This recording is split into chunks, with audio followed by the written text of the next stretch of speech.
തിരുദേശം ഗമിച്ചിട്ടി പൊന്മന തീരമെത്തി നൊന്തു വിളിച്ചിടും ഭക്തർ തന്നുള്ളത്തിൻ നൊമ്പരം തീർത്തിടുന്നു ശ്രീഭദ്രേ മഹേശ്വരി നീ.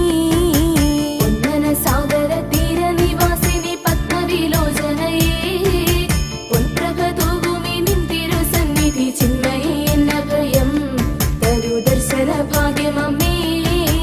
മാലയിൽ വീട്ടിലെ പൊന്തിരി വെട്ടമായി മിന്നിത്തെളിഞ്ഞവളെ പശ്ചിമദിക്കിനു ദർശനമേകി നീ പാരാകെ കാത്തിടുന്നു ശ്രീഭദ്രയായി വാണിടുന്നു.